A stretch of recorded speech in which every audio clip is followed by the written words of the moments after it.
अस्सलाम वालेकुम।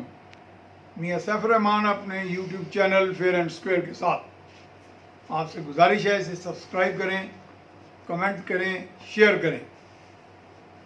वो जो तारीख रास्तों में, तारीख फाइलों में मारे गए, ये शेर भी है, मुहावरा भी है, लेकिन मैं उससे हट के बात कर रहा हूँ। हम इस वक्त फरिश्तों की बात कर रहे हैं। जब तारीख फहरिस्त या तारीख फाइल की बात करें तो अंग्रेजी में उसको ब्लैक लिस्ट कह सकते हैं।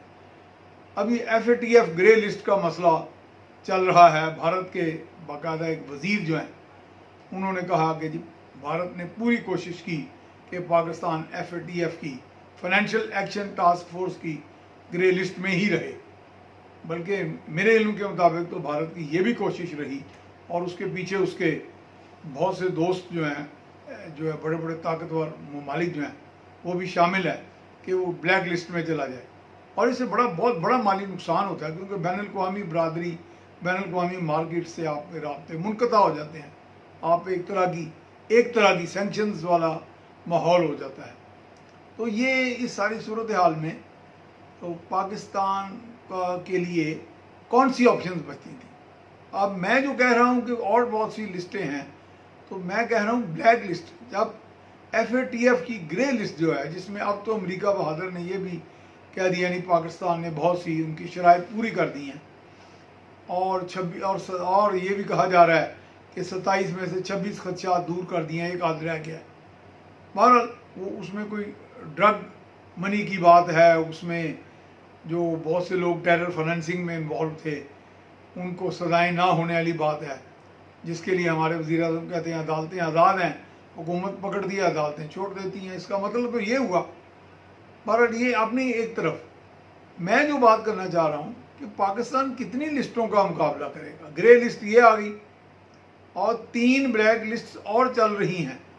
एक child soldier prevention black list है, एक European union aviation safety agency black list है, एक यूरोपियन यूनियन ब्लैक लिस्ट है, और भी इस तरह के कुछ और भी इस तरह की कदगन है जो पाकिस्तान जिसका मुकाबला कर रहा है।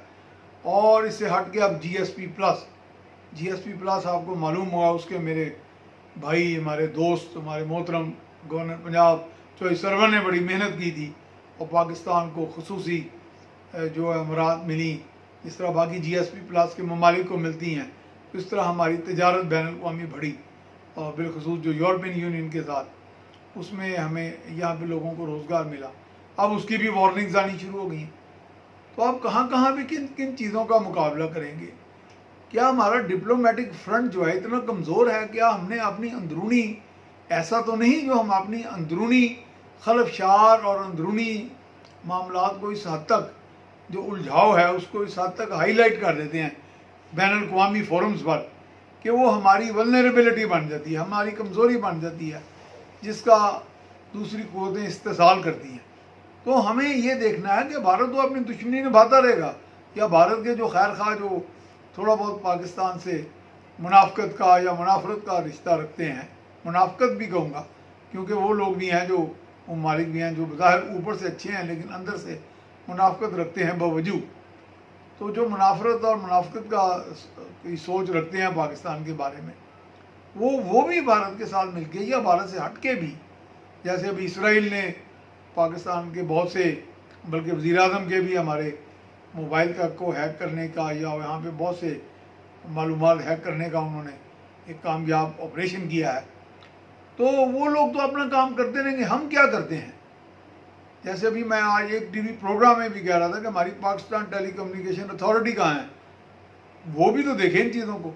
उस पर हम कल अलहदा प्रोग्राम करेंगे। लेकिन आज मैं कर रहा था कि ये ग्रे लिस्टें, ये ब्लैक लिस्टें, ये तो बढ़ती जाएंगी, एक लिस्ट से निकलते हैं दूसरी में पहुंच जाते हैं। यहाँ डिप्लोमेटिक ऑफेंसिव लॉन्च करें। आप किस दिन का इंतज़ार कर रहे हैं। डिप्लोमेसी सिर्फ इस चीज़ का नाम नहीं, जब कोई मामला उलझ के सामने आ जाए तो फिर हम हरकत में आ जाएं। जिसे पंजाबी में कहते हैं बूहे आई जानते विनो कुड़ी देखना। ये नहीं है, हमने हर वक्त 24 घंटे अलर्ट रहना, ऑन आवर टोस, और हमने आने वाले वक्त कोई अपने तौर पे पेश भी नहीं करनी है।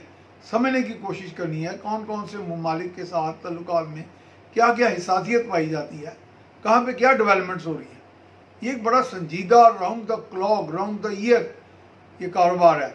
اس کو وزیر اعظم کو بالخصوص خود بھی توجہ دینی چاہیے، اور جو ہمارے ہاں جو کیریئر ڈپلومیٹس ہیں ان کو اسائنمنٹس دینی چاہیے، اور پھر ان کو اہداف دے کر ان کی پرفارمنس ایویلیوشن کرنی چاہیے. تب جا کے آپ اس اتنے بڑے دشمنوں میں، اتنے بڑے ہائیبریڈ وار میں، یہ پیگاسس کے اٹیکس میں یہ سب چیزوں کا مقابلہ کر سکیں گے، ورنہ اور ہمیں کمزور کر دیا جائے گا. اجازت دیجیے.